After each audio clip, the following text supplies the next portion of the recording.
Now, supporting a fair and humane immigration policy, as I talked about earlier in the panel with Janet, has been a pillar of our work to secure justice and equality for Jews and for all groups through legislative advocacy, litigation, and public awareness campaigns for years. We've been promoting such policies since we were founded in 1913. We helped to expose anti-immigrant hate that too often has been a fixture of the immigration debate. And we've called for a responsible public conversation that will truly honor America's history as a nation of immigrants. A key moment in our role in immigration advocacy was something I alluded to earlier. It took place in 1958. Now, 6 years before, Congress had passed the Immigration and Nationality Act of 1952, which put restrictions on immigrants entering the country based on preferred ethnicity and skill. Similar to today's immigration debate, this measure put increased stress and pressure on new immigrants and those who sought to enter our country without a fear of being ostracized in their new home.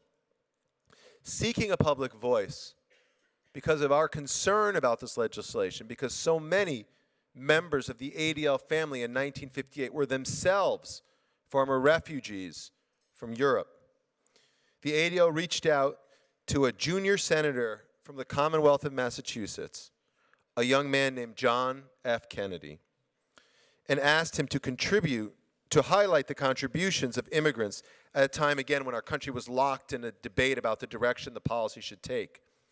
This essay that he wrote is the last manuscript President John F. Kennedy ever wrote, and ADL later published it as a book, A Nation of Immigrants. Today, our country is in need of a serious and strong voice and a moral center to remind us about the promise of America. And there was no more significant champion and clear voice on these issues than President Kennedy.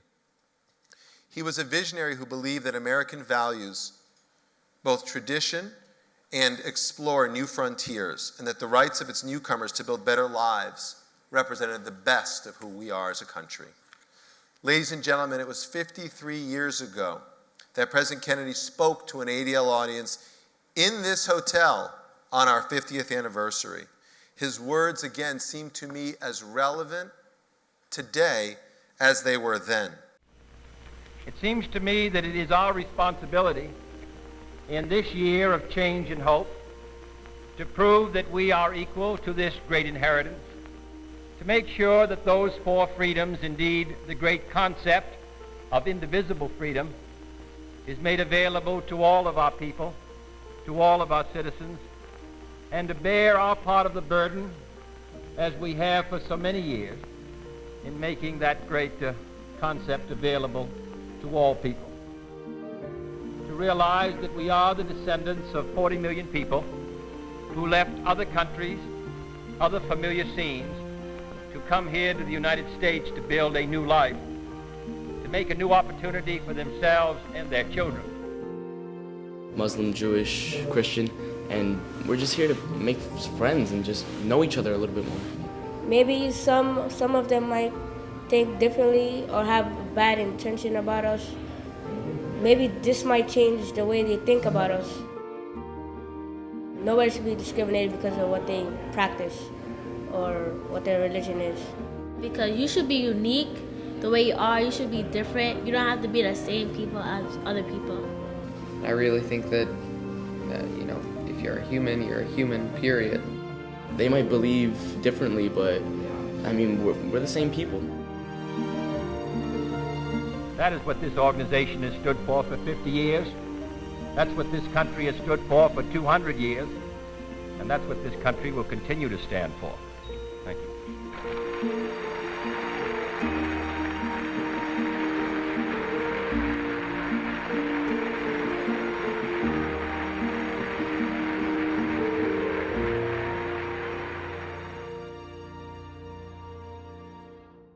This past March, ADL partnered with Peter Kovler and the Blum Kovler Foundation to launch the Nation of Immigrants Project. And the Nation of Immigrants Project is a platform for education, advocacy, and awareness of immigrants in the United States, and to honor President John F. Kennedy's legacy during the centennial of his birth. Through a generous grant of $250,000, the Blum Kovler Foundation is providing critical resources to sustain and enhance ADL's significant advocacy and public messaging on immigration issues through education and grassroots advocacy. This will include updated education resource materials, a digital republishing of the 1958 book, A Nation of Immigrants, and an awareness campaign in the New York Times. Peter and his family are longtime friends of ADL and champions in the pursuit of justice and fair treatment to all. Their family has been at the forefront of human rights, civil rights, education, arts, and medical research.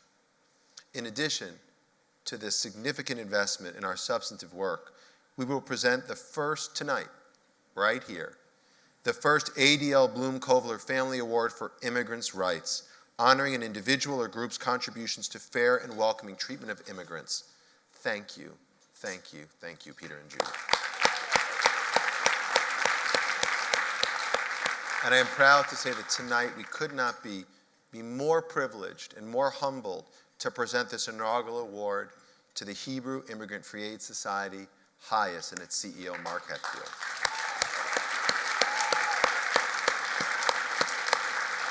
Now I'm going to guess this will resonate with many in this room. HIAS holds special meaning to the Blum Kovler family. It is the organization that was responsible for helping Peter's wife Judy's mother immigrate from Europe to the United States. And HIAS holds very special meaning to me and my family. My wife came out of Iran and through France as a result of the good work of HIAS. I wouldn't be here, at least not as a married man, as the proud father of 3 beautiful sons, were it not for the good work of HIAS. So it's this story, Judy's story, my wife's story, and countless other stories, likely of many of you and your families in this room, that has made HIAS a champion of immigrants since 1881, when they were founded with the mission to, quote, welcome the stranger and protect the refugee. So I am now deeply pleased to call up Peter and Judy Kovler to join me in presenting this prestigious award to Mark Hetfield, CEO of HIAS, to accept it on behalf of his organization. Well done. Really well. That film is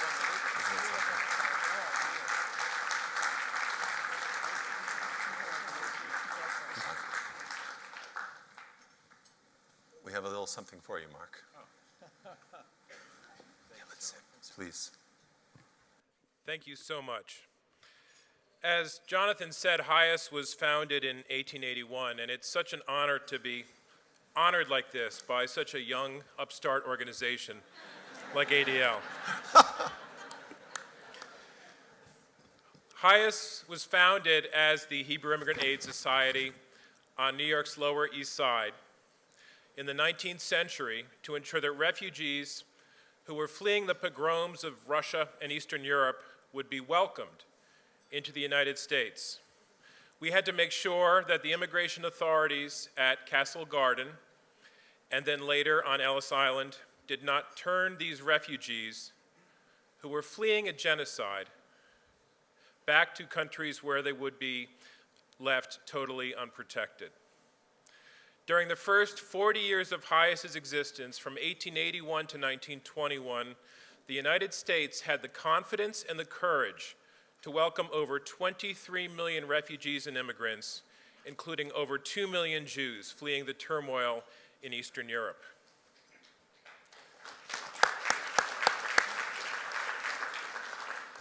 The American Jewish community today owes its very existence to this period of time when America had the courage to welcome refugees. Emma Lazarus was actually an early HIAS volunteer, and she captured the courage of America in welcoming immigrants, where in 1883 she wrote her famous poem referring to the United States as the new Colossus, the Statue of Liberty as the mother of exiles, welcoming with her silent lips the wretched refuse and huddled masses of the old world to our teeming shore. While this 40-year period of time was a golden age of immigration for the Jewish community, we have to admit this was not the case for everyone. The Chinese Exclusion Act was passed within a year of HIAS's founding in 1882, which essentially barred Chinese immigrants from the United States based solely on their ethnicity.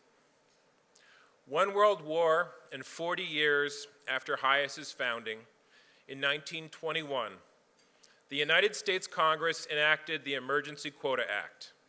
This legislation, which set severely discriminatory country-by-country limits on immigration, slammed the door on refugees and immigrants from Eastern and Southern Europe. This was essentially a Jewish and Catholic ban. It did not ban all Catholics and Jews, but it severely restricted immigration from those countries which had been the largest sources of Jewish and Catholic immigration. In the words of Congressman Albert Johnson, who chaired the House Immigration Committee in those days, a large number of Jews were unassimilable, filthy, un-American, and prone to radicalism and Bolshevism. Never mind that the Jewish families coming to this country then were refugees who, by definition, were fleeing terror, not seeking to bring terror to this country. HIAS, the ADL, and others in the American Jewish community fought for decades to reopen America's doors to refugees and to end this codification of anti-Semitism and xenophobia. While we waged this battle, there was no place for Jews to go as the rest of the world watched the passage of the Nuremberg Laws, the mass arrests and destruction of Kristallnacht, the Second World War, the Holocaust, and the descent of an Iron Curtain across Europe. While all this was happening, the United States had no legal framework to bring in refugees. It only had laws to exclude them. Consequently, Congress finally passed the Displaced Persons Act of 1948. This act, however, actually compounded the discrimination of the 1921 Quota Act, and President Truman reluctantly signed the bill, saying, "This bill excludes Jewish displaced persons rather than accepting a fair proportion of them along with other faiths. This bill also excludes many displaced persons of the Catholic faith who deserve admission." Truman wrote that the bad points of the bill form a pattern of discrimination and intolerance wholly inconsistent with the American sense of justice. Subsequently, HIAS invited a 32-year-old congressman to the annual meeting of our Boston chapter on April 30th, 1950. And I did bring a prop. This is that young congressman, John F. Kennedy, and he was already emerging as a champion for eliminating discrimination in our immigration and refugee laws. And then on June 16, 1950, thanks to the leadership of legislators like John F. Kennedy and at the urging of President Truman, Congress amended and greatly improved the Displaced Persons Act, but the broader discriminatory provisions of U.S. immigration laws remained and were in fact further exacerbated by the Immigration Act of 1952. Congressman Kennedy, Senator Kennedy, and ultimately President Kennedy fought this codification of xenophobia. ADL was a key partner and leader in this effort, having worked with then Senator Kennedy to publish A Nation of Immigrants. And with that book, JFK actually coined that term, which people now use across the globe to describe America. Or at least they did use it to describe America. The book, which I can highly recommend to you because I was able to read it on a plane ride from New York to Washington. It's a very quick read, but a very good one. It does not whitewash American history, but it leads the reader to the inevitable conclusion that in spite of many interruptions throughout our 241-year history, America was founded as and remains a nation of immigrants and refugees. In this book, Kennedy observed, "The famous words of Emma Lazarus on the pedestal of the Statue of Liberty read, 'Give me your tired, your poor, your huddled masses yearning to breathe free.' Until 1921, wrote Kennedy, this was an accurate picture of our society. Under present law, he said, it would be appropriate to add, as long as they come from Northern Europe, are not too tired or too poor or too ill, never stole a loaf of bread, never joined any questionable organizations, and can document their activities for the last 2 years." John F. Kennedy continued to fight the discriminatory immigration laws of this country. During his presidency, Kennedy assailed the quota system that had been in place since 1921 as intolerable but only after his death did his efforts, and those of HIAS and of ADL, prevail when the Immigration and Nationality Act of 1965 finally erased the discriminatory quota system from the U.S. Code. Since that time, HIAS has continued to work on 5 continents, striving to keep refugees safe where they are. In the United States, we continue to provide asylum seekers with legal representation. We advocate for policies that respect the human rights of refugees, and we assist thousands of refugees with their path to citizenship. One thing about HIAS's work has changed, however. HIAS used to welcome refugees because they were Jewish. Today, we welcome refugees because we are Jewish.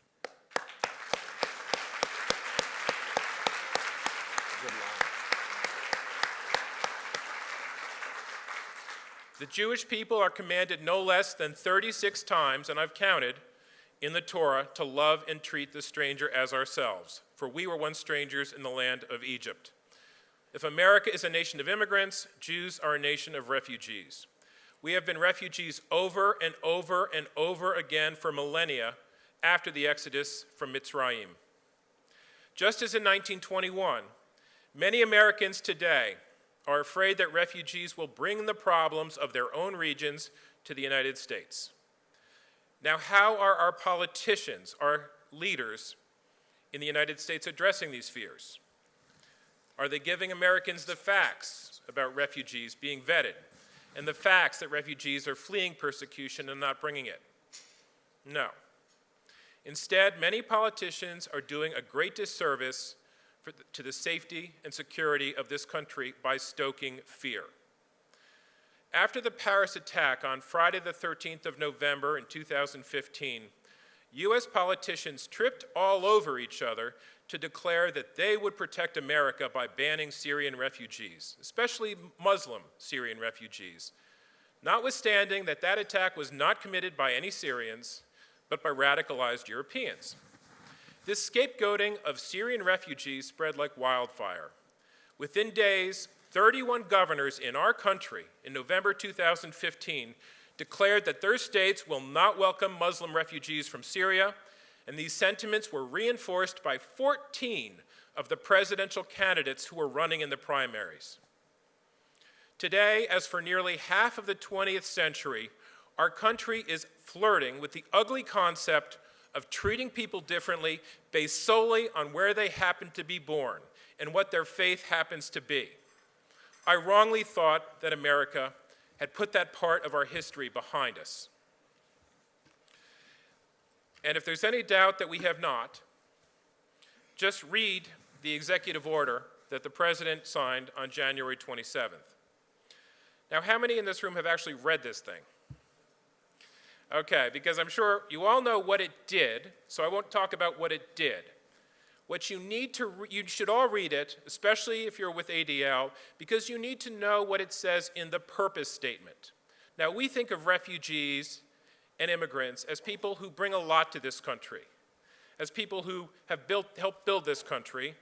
We think of refugees as people who have fled terror and just want to have a normal life. That's not in this executive order. It made me think of this, and I actually had to go back to my suitcase. I'm flying out tonight to pull this after Janet Murguia said that she just wishes President Trump would say one nice thing about immigrants and refugees. But I'll tell you, he didn't say it in this. What does he say in the purpose statement?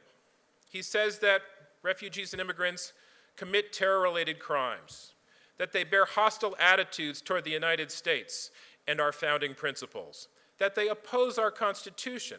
This is my favorite one. This is a quote. That they engage in acts of bigotry and hatred, including honor killings. That they place violent ideologies over American law. That they commit violence against women. That they persecute those who practice religions different than theirs. And that they would oppress Americans of any race, gender, and sexual orientation. This is what refugees and immigrants do in this very dark vision of our country. When we read this at HIAS, we were appalled. We knew what it did, which was appalling, but reading that as a purpose statement, we knew we could not stand by. So HIAS is one of 9 refugee resettlement agencies in the United States.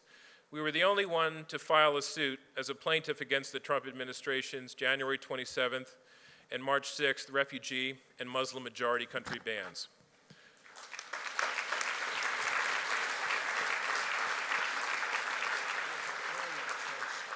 We felt we had to. We could not allow these executive orders to stand, as they bore a strong resemblance to the discriminatory measures taken by our country in 1921. In 1921, it was Jews and Italians. Today, it's Muslims. The courts ruled in our favor on March 15th, but the appeal was heard today in Richmond, Virginia, for our case, for the 6-country ban, and on May 15th, it will be heard for the Hawaii ruling, which affects both the refugee ban and the Muslim ban. I'm asking you all to pray for us, pray for our country, and pray for the refugees whom we serve. We know now that we need to work together. We need to come together as a nation of immigrants. ADL, HIAS, all of you, the Jewish community, and all those communities that will not be bystanders as our values are undermined. The ADL's work is not done, and it is a great, great honor to accept this award from such a great organization. Thank you.